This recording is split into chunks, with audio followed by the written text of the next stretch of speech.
Halang baca namud liklam chumnaba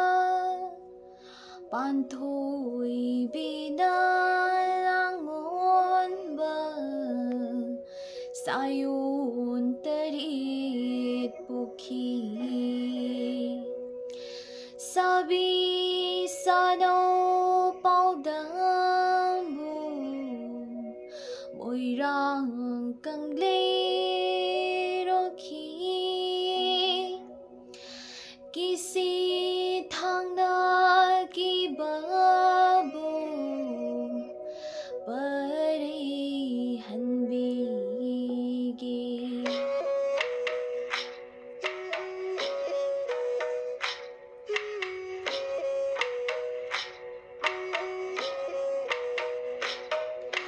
kege moirang leibak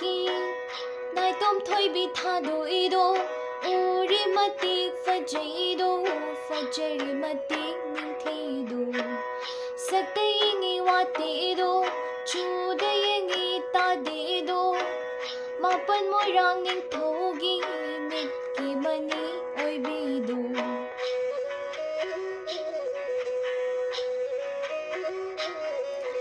moirang loktak iyaida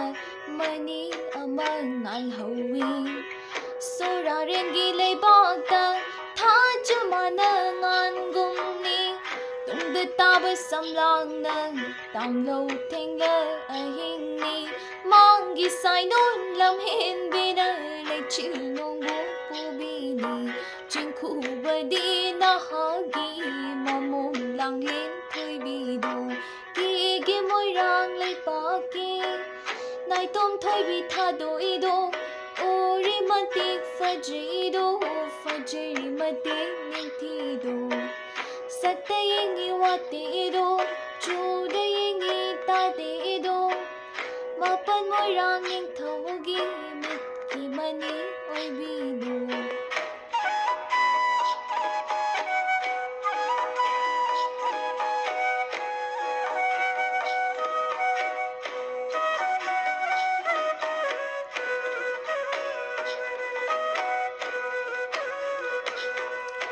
nurang mana warada lechu mai thongpani nurang mana nung hikdaraga nurang mana nung hikdaraga nung dolik lang khikpani mana harau mathoiba mana pukning penjaba mana nokna khina ya lauba thanil thabani chingkhu badi nahaki nai tum pupi thoibido kege moirang leibak nai tom thoibi thadoido uri matik fajaido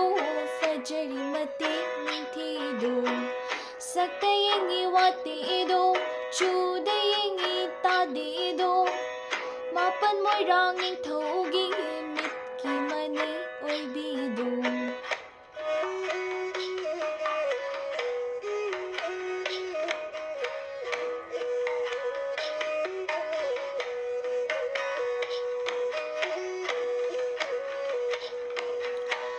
marusingna nijagi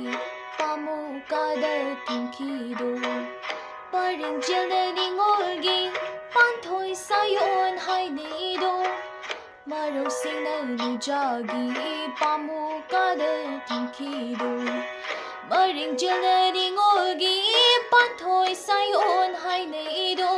mapan moirang ningthogi mitki mani oibido paling tarama thoigi aibi thawai saktido kege moirang leibak nai tom thoi bi thadoido uri matik fajaido fajari matik ningthido sakta yingi watido chuda yingi tadido mapan moirang ningthogi